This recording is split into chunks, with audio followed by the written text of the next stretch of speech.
Hello everyone, this is Anu and welcome to our knowledge capsule। बच्चों, आप लोगों का इतना सारा प्यार देखकर ना मन गदगद हो जाता है कि यार चलो कुछ तो कमाया है या कुछ वाकई में मैं पढ़ा रही हूँ जो आप लोगों को समझ आ रही है और आपके एग्ज़ाम से रिलेटेड चीज़ें हैं। क्योंकि आज के टाइम में बच्चों का विश्वास जीतना बहुत मुश्किल है और पॉलिटी की जो डिमांड्स थी उसको देखते हुए भाई मेरे पास सिर्फ एकमात्र रास्ता यही था, तो मैंने अभी ये शुरू किया है। ठीक है, अगर इसमें कोई और सुधार करने की आशंका आपको लगे कि मैम इसमें ये चीज़ें चेंज की जा सकती हैं तो आप मुझे ज़रूर सजेस्ट कीजिएगा। इसके साथ साथ मैं एक चीज़ और कहूँगी कि सॉरी थोड़ा गला ख़राब है। हम लोग इसी प्रकार से ना आपकी पूरी जो पॉलिटी है उसको कवर करने की कोशिश करेंगे। ठीक है, और अगर थोड़ा बहुत वॉल्यूम वगैरह के अंदर कमी हो तो प्लीज़ मुझे माफ़ कीजिएगा क्योंकि मैं भी नई हूँ। ठीक है, तो शुरू करते हैं, ज़्यादा वक्त नहीं लेंगे। सबसे पहले आज हम लोग करेंगे हमारा जो पॉलिटी के अंदर पाया जाने वाला जो टॉपिक है, भारत के संविधान है उसके अंदर कितने भाग हैं, parts of our Indian constitution, parts पर डिस्कस करेंगे। क्योंकि इसमें कन्फ्यूज़न ये रहती है कि मैम पार्ट्स तो हम याद करके जाते हैं, टोटल हमें देखने को मिल जाते हैं 22, फिर हमें जहाँ पर अगर हम पार्ट की कुल संख्या देखते हैं तब हमारे पास होती है 25। हुए ना कन्फ्यूज़ आप भी? तो चलिए देखते हैं एक्चुअल में जब हमारे पास जब संविधान आया था ना तब थे कुल भाग 22 और जो नंबरिंग की जाती है उस नंबरिंग के आधार पर आज इनकी संख्या आज भी 22 है। बट कुछ अमेंड किए गए, कुछ संशोधन किए गए जिनके बाद इनमें 3 पार्ट और जोड़ दिए गए। आ रहा है कुछ समझ में? वो 3 पार्ट कौन कौन से थे? और याद रखिएगा जो पार्ट जोड़े गए थे ना उनको यूँ नहीं कि अलग से नंबर कर दिया हो। मान लीजिए 4 था तो 4 के बाद 5 जोड़ दिया गया, 6 जोड़ दिया गया, या 22 के बाद 23 कर दिया गया, 24 कर दिया गया। नहीं, ऐसा नहीं होगा। क्या किया गया भाई? यहाँ पर मैम कुल संख्या के अंदर हमने देखा कि जो पार्ट है पार्ट के अंदर सब सेक्शन ऐड कर दिए गए। आया समझ में? कितने सेक्शन भाई? मैम सब सेक्शन इसके अंदर ऐड कर दिए गए जो हमें 3 जगह देखने को मिल जाते हैं, 4A, 9A and 14A। I think ये कॉन्सेप्ट आप लोगों का क्लियर हुआ होगा। तो चलिए पहले इसको ज़्यादा डीपली जान लेते हैं, फिर हम लोग इस पर थोड़े बहुत क्वेश्चंस भी करेंगे। ठीक है,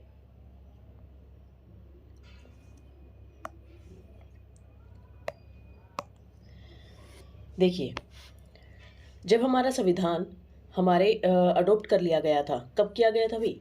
जब हमारा संविधान अडॉप्ट किया गया था मैम, यानी अपना लिया गया था, लागू कर दिया गया था अडॉप्ट करने के साथ। तो लागू करने के बाद जब हमारे संविधान के अंदर हमने क्या देखे थे मैम? आर्टिकल्स देखे थे, शेड्यूल देखी थी, एंड शेड्यूल के साथ साथ हमने क्या देखे भाई यहाँ पर मैम? पार्ट्स देखे थे। और ये वो पार्ट्स है बच्चों जिसके अंदर पूरा हमारा संविधान इन्होंने बांट रखा है कि किसके अंदर हमें कौन सी चीज़ पाएगी। और आप जब मैं पढ़ाती हूँ तब भी आप लोगों ने देखा होगा मैं डायरेक्ट पार्ट्स की ही बात करती हूँ कि इस पार्ट के अंदर ये चीज़ देखने को मिल जाएगी। इसके अलावा अगर आपको मेरी क्लास समझने के बाद यूँ रहता है बच्चों के अंदर कि मैम यहाँ से कहाँ से हम इसको चेक करें, या फिर एक बुक्स हमारे पास होनी चाहिए जिससे हम चेक कर इसको पढ़ सकें। ठीक है, तो मैं लूसेंट आप लोगों को रिकमेंड करूँगी कि आप लूसेंट को प्रॉपरली पढ़िए और उसी को ही मल्टीपल टाइम रिवाइज करते रहें। ठीक है बच्चों, तो जब 1950 की बात हम कर रहे थे यहाँ पर आर्टिकल, शेड्यूल और पार्ट्स हमें देखने को मिले थे। ठीक है, आर्टिकल शेड्यूल जो संविधान की जब रचना हुई थी ना, संविधान की रचना के साथ ना हमें कितने भाग भाई? हमें मैम 22 भाग देखने को मिल गए थे। ठीक है, इट हैड 22 पार्ट्स। इसके बाद जिन्हें हम चैप्टर कह सकते हैं, पार्ट्स कह सकते हैं, अलग अलग नाम है, ये आपसे नहीं पूछी जाएंगी लाइन, नॉर्मल याद रखिएगा। कितने पार्ट्स होते हैं? 22। जब हमारा संविधान हम लोगों ने क्या कर लिया था भाई मैम? अडॉप्ट कर लिया था और ये पूरी तरह से कंपोज यानी लागू कर दिया गया था। ठीक है, फिर क्या कहा? ड्यू टू यानी अमेंडमेंट्स की वजह से from time to time today's the total number of the part has become the 25। Clear हुआ? यानी साथ के साथ ना भागों में ना कुछ क्या किया, बदलाव किए गए, संशोधन किए गए, तो अभी इनकी संख्या मिलकर कुल कितनी हो गई है? 25 हो गई है। इसी के साथ साथ बच्चों मैं आर्टिकल्स का और बताना चाहूँगी। जो आर्टिकल्स थे ना जब हमारा संविधान आया था तब थे 395। ठीक है, बट अभी इनकी संख्या बनकर हो गई है 448। और जो शेड्यूल थी, अनुसूचियाँ, आप जानते हैं अनुसूचियों के बारे में, तो वो भी करेंगे, डरने की नीड नहीं है। शेड्यूल थी, वो शेड्यूल कितनी थी भाई मैम? शेड्यूल हमें देखने को मिल जाती थी 8, बट नाउ रिसेंटली इनकी संख्या हमें देखने को मिल जाती है 12। ओके, चलिए अब करते हैं कि कौन कौन से पार्ट्स हैं और किस पार्ट के अंदर हमें क्या देखने को मिल जाता है। ज़्यादा लंबी क्लास आपकी नहीं लेंगे, हमारी कोशिश रहेगी आपको हर एक कॉन्सेप्ट को अच्छे से समझा देना बस, ठीक है। तो हमारा जो ये पार्ट्स हैं, पार्ट्स के अंदर हमें देखिए, पहले हम नंबरिंग देखेंगे कि एक्चुअल में नंबरिंग हमने जो अभी किया था क्या वो सही है। सॉरी बच्चों, थोड़ा सा गला खराब है बस मेरा।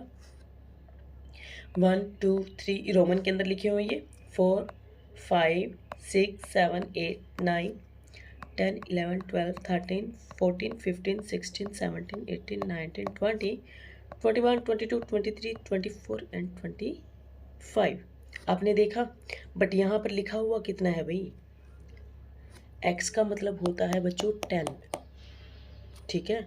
और ये इस प्रकार से जो लिखा हुआ है इसका मतलब है 1। तो यहाँ पर लिखा हुआ है 22, बट टोटल करने पर हमारे पास आ रहा है 25। आई थिंक अब आप समझ गए होंगे कि मैं क्या कहना चाहती थी, क्योंकि इसमें हमें कहाँ पर बदलाव देखने को मिल जाता है मैम? यहाँ पर बदलाव किया गया है 4A के अंतर्गत। फंडामेंटल ड्यूटीज़ को ऐड किया गया था 42th अमेंडमेंट 1976। कब किया गया था भाई मैम? फंडामेंटल ड्यूटीज़ को इसमें ऐड कर दिया गया था 42th अमेंडमेंट 1976। दूसरी चीज़ मैम 9A, आप जानते हैं जो 9 शेड्यूल है उसके अंदर क्या किया गया है मैम? हमें क्या देखने को मिल जाती हैं? जो हमें पंचायत देखने को मिल जाती हैं और इनके तहत म्यूनसिपैलिटीज़ यानी नगर पालिकाएँ शामिल की गई हैं, ठीक है। तो क्या आ जाएगा 9A, हुआ क्लियर। उसके बाद हमें देखने को मिल जाता है पार्ट 14A, 14A जिसके अंदर अधिकरण ट्रिब्यूनल्स की गठन की चर्चा की गई है। यानी जो एडमिनिस्ट्रेटिव, अब मान लीजिए जब आप ऑफिसर बन जाएंगे, ऑफिसर बनने के बाद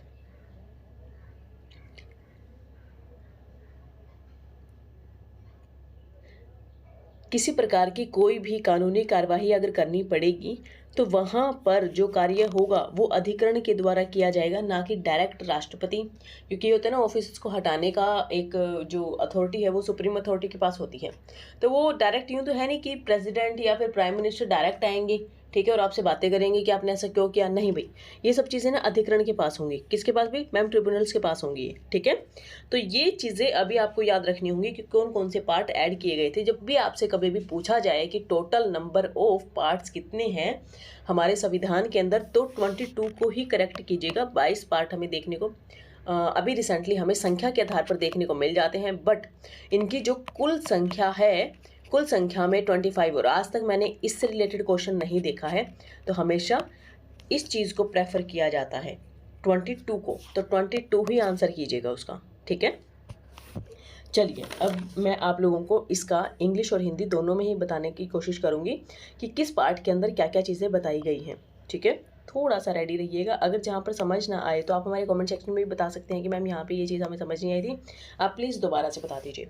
देखिए पार्ट 1, आप बस एक स्टोरी को याद रखिएगा कि हमें एक स्टोरी लेकर चलनी है। उस स्टोरी के तहत हम क्या करेंगे, देखिए पार्ट 1 के अंतर्गत क्या आएगा। मान लीजिए आप किसी देश के अंदर रहते हैं, उस देश में बहुत सारे जो उसके अलग अलग पार्ट हैं। जैसे हमारे ही देश में बहुत सारे राज्य हैं जो एक इकट्ठा मिलकर एक संघ का निर्माण कर देते हैं, एक यूनियन का निर्माण करते हैं, ठीक है। और उसके अंदर हमें बहुत सारी यूनियन टेरिटरीज भी देखने को मिल जाती हैं।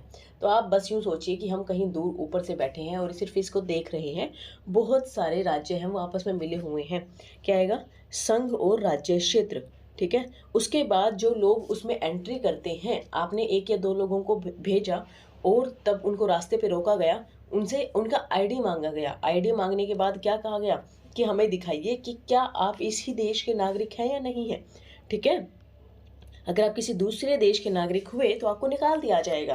तो पहली चीज़ आप क्या करेंगे, पहली चीज़ तो आप देख रहे हैं कि अच्छा ये वाला राज्य सही है, इसमें जाना चाहिए हम। जब हम जाने लगे तो हमारी नागरिकता का कार्ड हमसे मांग लिया गया। बच्चों की याद करवाने के तहत, ट्रिक के तहत ये चीज़ें बताने की कोशिश कर रही हूँ, ठीक है। फिर हमारा जो पार्ट 3 है, बहुत बार पूछा जाने वाला फेवरेट क्वेश्चन है ये। इन चीज़ों को आप हमेशा याद रखिएगा। देखिए, फंडामेंटल जो राइट्स हैं हमारे, DPSP डायरेक्टिव प्रिंसिपल्स जो हमें दिए गए हैं, नीति निदेशक तत्व और हमारे फंडामेंटल ड्यूटीज़, ठीक है, जिसे 4A के तहत ऐड किया गया था। ये तीनों हमेशा ही साथ साथ देखने को मिल जाते हैं। देखिए, मौलिक अधिकार, नीति निदेशक तत्व एंड मौलिक कर्तव्य। कर्तव्य यानी जो आपको जैसे राष्ट्रगान की हमें सम्मान देना है, अपने ध्वज का सम्मान करना है, इस प्रकार की चीज़ें, ठीक है। तो यही चीज़ हमें देखने को मिल जाती है पार्ट 3 के अंदर। मूल अधिकार, फिर DPSP, देन क्या आएगा, फंडामेंटल ड्यूटीज़। इतना आप लोगों को क्लियर हुआ। किसी भी राज्य के अंदर अगर मान लीजिए हमें सबसे पहले देखना है तो कि उस देश के संघ देखेंगे, यानी उस देश के अंदर वो किस प्रकार से मिलजुल कर रहते हैं, ठीक है। जहाँ पर शांति है वहीं पर हम जाना पसंद करेंगे और वहीं की नागरिकता प्राप्त करना पसंद करेंगे। क्यों? क्योंकि वहाँ पर हमें हमारे मूल अधिकार दिए जाते हैं। राज्य को भी कुछ अधिकार दिए जाते हैं जो कि नीति निदेशक तत्व के अंतर्गत आ जाते हैं, और कुछ हमसे उम्मीद भी की जाती है कि हम लोग अच्छा अच्छा काम करेंगे मौलिक कर्तव्यों के अंतर्गत जिन्हें शामिल किया गया है। अब हम करेंगे पार्ट 5। पार्ट 5 के अंदर क्या बताया गया है अभी देखिए, द यूनियन गवर्नमेंट, ठीक है, यानी संघ सरकार। अब आपको एक सीरीज और लेकर चलना है। देखिए, पहले आ जाती है सेंट्रल गवर्नमेंट, फिर आ जाती है स्टेट गवर्नमेंट। हुआ क्लियर? स्टेट गवर्नमेंट के बाद किसको लेंगे आप? मैम, स्टेट गवर्नमेंट के बाद आता है यूनियन टेरिटरीज। यूनियन टेरिटरीज के बाद मैम पंचायत हमें देखने को मिल जाती हैं, और पंचायतों के बाद मैम म्यूनसिपैलिटीज़ हमें देखने को मिल जाती हैं। हुआ क्लियर? क्या ये चीज़ हुई? और फिर हमें कबीलाई शासन देखने को मिल जाता है। क्या आ जाएगा भाई? Ma'am, tribal rule.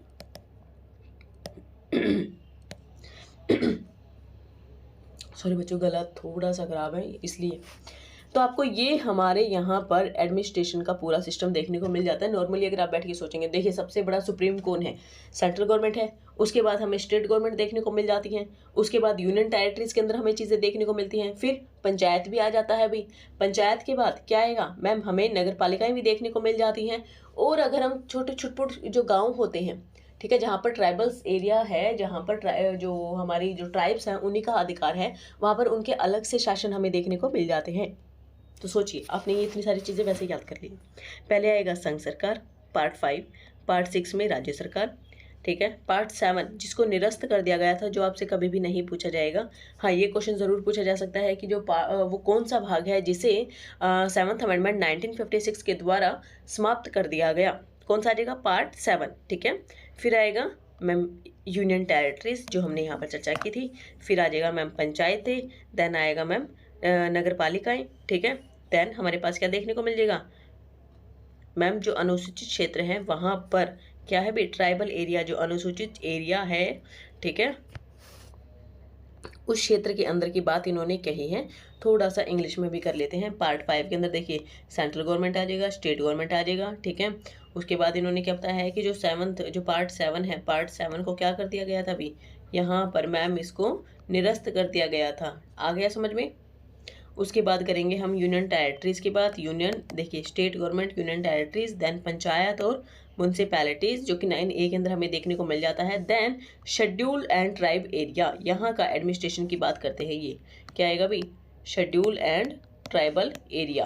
हुआ क्लियर आप लोगों को? Schedule and tribal area.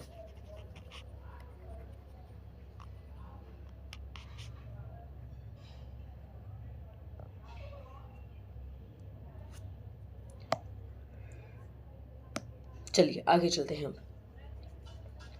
Part 10 तक हमें याद हो गए हैं बच्चों। एक बार मेरे साथ रिपीट कीजिएगा। देखिए, पहली चीज़ तो हम ना जब ना किसी भी देश के अंदर जाते हैं ना, तो उस देश में ये करेंगे कि वहाँ पे शांति है या नहीं है। अगर अभी आप लोगों को ये कहा जाए कि आप लोग रशिया या फिर यूक्रेन जाकर रहने लगे, तो क्या आप जाना पसंद करेंगे? क्योंकि आप जानते हैं, क्या पता हम लोग पहुँचे और हमारे ऊपर आके बम गिर जाए। नहीं जाएंगे ना। तो आप किसी भी देश में तभी जाना पसंद करेंगे जब वहाँ पर बहुत सारी शांति हो। हुआ क्लियर? तो पहले हम देखेंगे कि फिर देश में जाएंगे तो हम ये देखेंगे यार कौन से स्टेट में हमें काम मिल जाएगा या फिर रहना हमारे लिए सही रहेगा। और हमारे इंडिया के अंदर स्टेट और यूनियन टेरिटरीज हमें देखने को मिल जाती हैं। उसके अलावा हम लोग जब वहाँ पर रहने लगेंगे तो हमें नागरिकता प्राप्त करना बेहद ज़रूरी होगा, ठीक है। और हमसे कोई भी नागरिकता हमारी मांग सकता है, पूछ सकता है। फिर हमारे अधिकार, क्योंकि नागरिकता हमारे पास होगी तो हम अपने अधिकारों का भी यूज़ कर पाएंगे। तो क्या आएगा? Fundamental right. फिर आ जाएगा डीपीएसपी, यानी हमारे जो राज्य सरकार है इनको कुछ अधिकार दिए गए होते हैं इसमें, ठीक है। क्या आ जाएगा? Directive principles of state policy. Then fundamental duties, okay. Union government, state government. और 7 जो पार्ट था उसको निरस्त कर दिया गया है, तो इसको हम यहाँ पर काट देते हैं। किसके द्वारा भी? देखिए 7वां भाग था और 7वां ही संविधान संशोधन है, 1956 है। हुआ क्लियर? उसके बाद union territories, panchayat and municipalities, जिसको हमने अभी अभी किया था। Central government, state government, union territories, फिर क्या करेंगे? Panchayat, municipalities and tribal area की जो गवर्नमेंट है, इनके अंदर जो एडमिनिस्ट्रेशन चलता है उन सभी के बारे में चर्चा की गई है, जिसके बारे में हम लोग यहाँ तक चर्चा कर चुके हैं। आई थिंक आप लोगों को इतना समझ आ गया होगा। अब नेक्स्ट पार्ट के बारे में चर्चा करते हैं कि नेक्स्ट पार्ट्स के अंदर क्या कहा गया है। पार्ट 11 के अंदर क्या कहा गया है? 12, 13, 14 और 15 है बच्चों, इलेक्शन कमीशन से रिलेटेड, जो अब भी बहुत ज़्यादा न्यूज़ के अंदर है। क्यों? क्योंकि इलेक्शन होने वाले हैं अभी, ठीक है। और इलेक्शन जहाँ होने वाले हैं, आपसे पार्ट के बारे में पूछ लिया जाएगा। चलिए भी आगे करते हैं पार्ट 11 के बारे में क्या कहा गया है। पार्ट 11, अब आप जहाँ पर रह रहे हैं, आप देखिए पहले तो किया आपने प्रशासनिक कि एडमिनिस्ट्रेशन किस प्रकार के अधिकार थे इनके, ठीक है। कैसे था भाई? सेंट्रल का आ जाएगा मैम, स्टेट का, किसका भी मैम? यूनियन टेरिटरी का, पंचायत का, म्यूनसिपैलिटीज़ का एंड ट्राइबल एरिया का। क्लियर हुआ? उसके बाद हम क्या देखेंगे मैम? फिर हम देखते हैं व्यापार, प्रशासनिक और आर्थिक। हुआ क्लियर? फिर हम क्या देखेंगे? आर्थिक, यानी 10 तक हमने कर लिया है, हमारे पार्ट 10 तक आ जाता है प्रशासनिक, और 11 से आगे हम क्या करेंगे भी? आर्थिक। तो इन्होंने क्या कहा है? संघ और राज्यों के बीच में संबंध, यानी रिलेशन कैसे हैं इन दोनों के बीच में। पार्ट 11 के अंदर relations between state and centre, ठीक है।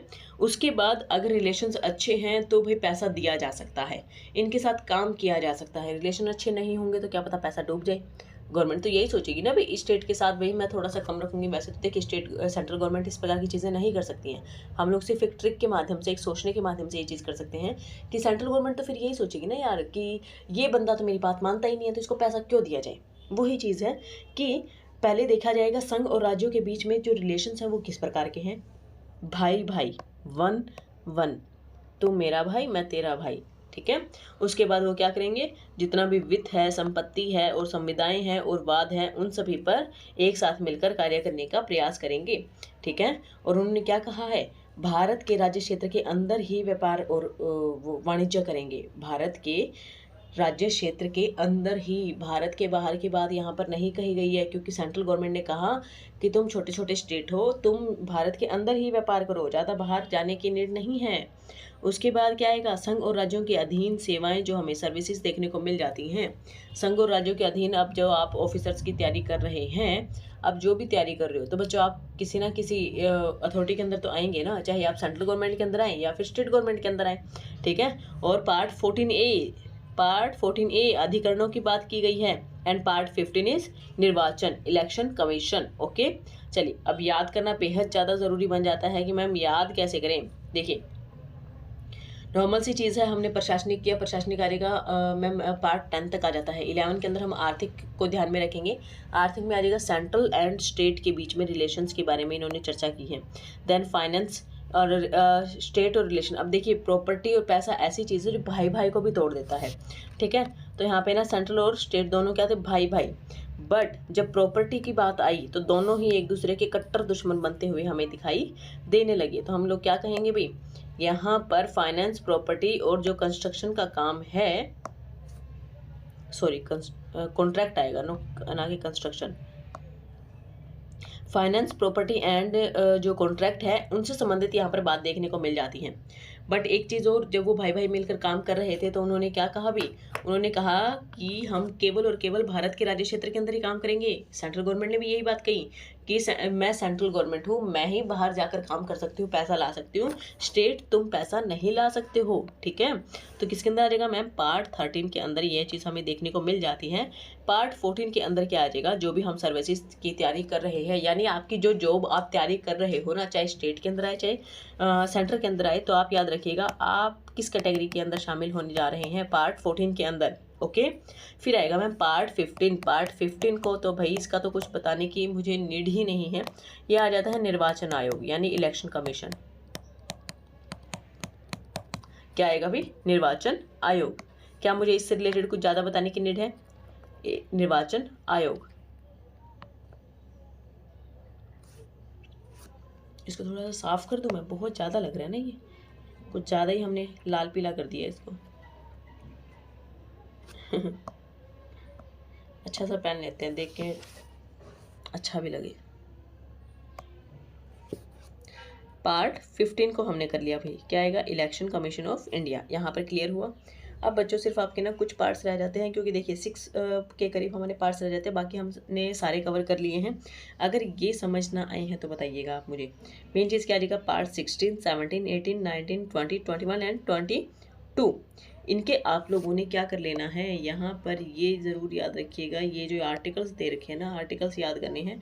बाकी इनकी आपको ज़्यादा टेंशन लेने की नीड नहीं है, क्योंकि मैं पर डे आप लोगों को कुछ ना कुछ आर्टिकल्स याद करवाती ही रहूँगी, और एक टाइम ऐसा आएगा जो हम ट्रिक के साथ सभी आर्टिकल्स को याद कर लेंगे, ओके। चलिए भाई, अब हम किस में थे भाई मैम, हम कर रहे थे पार्ट 16 की बात कर रहे थे। पार्ट 16 के अंदर हमें क्या दिया गया है, ये देखिए, निर्वाचन आयोग तक तो हमने कर लिया था। पार्ट 16 में कुछ वर्गों के संबंध में विशेष उपबंध दिए गए हैं पार्ट 16 के अंदर। यानी आप यूँ मान लीजिए कुछ ट्राइब्स हैं, ठीक है, जिनको स्पेशल प्रोविजंस दिया गए हैं कि भाई आप ये प्रकार की चीज़ें कर सकते हैं। कुछ ऐसे स्टेट है जैसे मराठा, विदर्भाड़ा, इनको ना कुछ अलग अधिकार दे दिए गए हैं, क्योंकि इनकी पुश्तैनी ये चीज़ें चलती आ रही थी। हमारे जो राजा महाराजा थे, उनकी प्रॉपर्टी, उनकी जो सियासतें हैं, उनको एक उन्होंने, आज तक भी आप लोगों ने सुना होगा ना कि राजस्थान में ये महाराजा की शादी हुई है,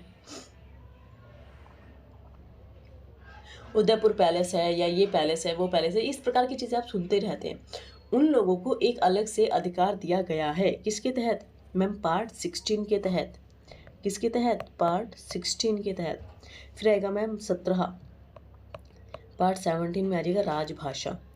राजभाषा जब हमारा संविधान लाया जा रहा था तो उसमें बात की जा रही थी कि लैंग्वेज, हमारी राजभाषा किसे बनाया जाए, हमारी लिपि किसे बना जाए, उन सभी के बारे में चर्चा हमें हमारे पार्ट 17 में देखने को मिल जाते हैं। फिर आ जाएगा आपात उपबंध यानी एमरजेंसी। आपात को आप कैसे याद रखोगे, देखिए इस प्रकार से हो जाता है ना, तो ऐसे मिला दो आप इसको, ऐसे लिखते हैं आपात, तो इस अ को आप लोग इस प्रकार से मिला दो, क्या बन जाएगा, 8। तो 8 आते ही आपको आ जाएगा, क्योंकि 81 तो पार्ट हो नहीं सकते ना भाई, पार्ट कितने, 18, तो यहाँ पर क्या हो जाएगा, आपका पार्ट 18 ही आ जाएगा। आपात उपबंध इमरजेंसी के बारे में बताया गया है। आ रहा है क्लियर, देखो इसके अंदर भी देख लेते हैं क्या रहेगा। पार्ट 17 के अंदर क्या बताया गया है मैम, ऑफिशियल लैंग्वेज के बारे में यहाँ पर बात की गई है, ठीक है, कि ऑफिशियल लैंग्वेज कौन सी होगी, ठीक है। आप मुझे कमेंट सेक्शन में ज़रूर बताइएगा कि ऑफिशियल लैंग्वेज कौन सी है हमारे भारत की। उसके बाद हम करेंगे इमरजेंसी प्रोविजंस यानी आपातकाल। याद रखिएगा आपातकाल कब लगाया गया था अभी मैम, इंदिरा गांधी की गवर्नमेंट की जब थी तब लगाया गया था 1975 के अंदर। तो आपातकाल को हम हिंदी में तो इस प्रकार से ऐड कर सकते हैं, इमरजेंसी आपको वैसे इंग्लिश में 18 के आधार पर ही याद रखनी पड़ेंगी, ठीक है। पार्ट 19 प्रकीर्णन, पार्ट 19 प्रकीर्णन, इसको क्या कहा जाता है अभी, मिसलेनियस, यानी सभी का मिक्सचर हमें इसमें देखने को मिल जाता है। क्या आएगा, मिसलेनियस प्रोविजंस, ठीक है, जो कि हमें क्या देखने को मिल जाते हैं मैम, अगर मान लीजिए अभी जैसे आपने सुना होगा केजरीवाल जो कि गवर्नमेंट है, जो आप सरकार जो है, ठीक है, उन पर ईडी के द्वारा कुछ एलिगेशंस लगाए गए और केजरीवाल को वहाँ पर जो मुख्यमंत्री हैं दिल्ली के, उन्हें क्या कर दिया गया, अरेस्ट कर लिया गया और जेल में डाल दिया गया। जेल में डालने के तहत अब कुछ ना कुछ यार प्रोविज़न, कुछ ना कुछ तो विशेष अधिकार दिए गए होंगे, ठीक है, क्योंकि अगर किसी सीएम को उनके पद पर रहते हुए ही जेल में डाल दिया जाएगा तो काम कैसे चलेगा। तो यही चीज़ है कि प्रेसिडेंट को, जो हमारे लेजिस्लेचर है, जो हमारे सीएम है, उनको काम करते हुए जेल में नहीं डाला जा सकता है, ठीक है। और यही चीज़ों के बारे में, सब कुछ के बारे में हमें हमारे भाग इसके अंदर देखने को चीज़ें मिल जाती हैं।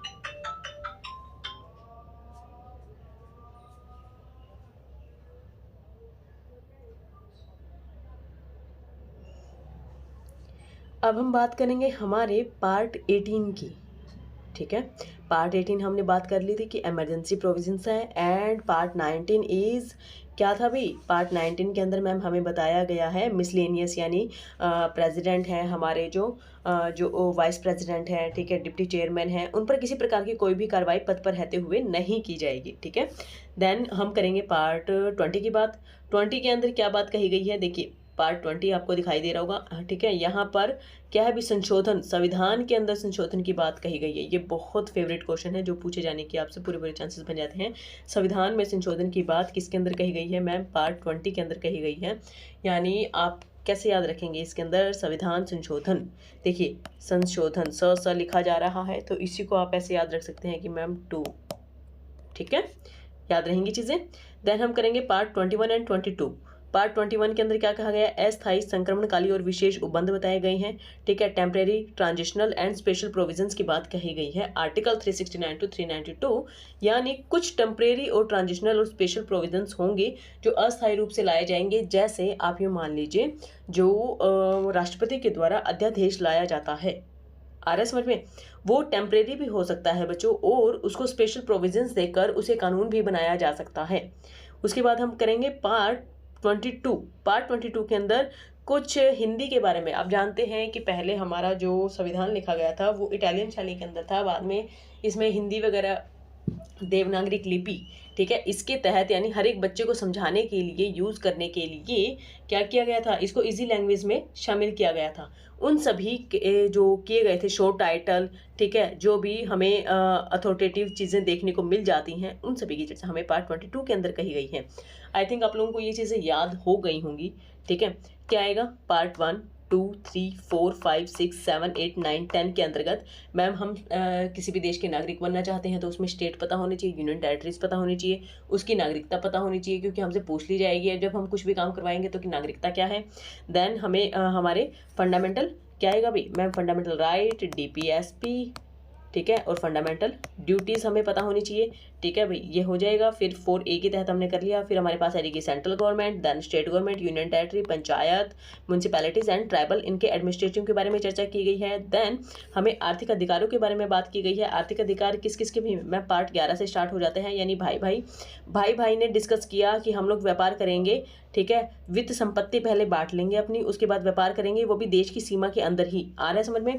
पार्ट इसमें भी 11 के अंदर उन्होंने बताया गया था relation between union and state, and उन्होंने कहता है फाइनेंस, प्रॉपर्टी एंड जितने भी कॉन्ट्रैक्ट हैं उनको आपस में बांट लेंगे। साथ में जो ट्रेड है वो केवल हमारी टेरिटरी ऑफ इंडिया के अंतर्गत ही हम लोग करेंगे। हो रहा है क्लियर?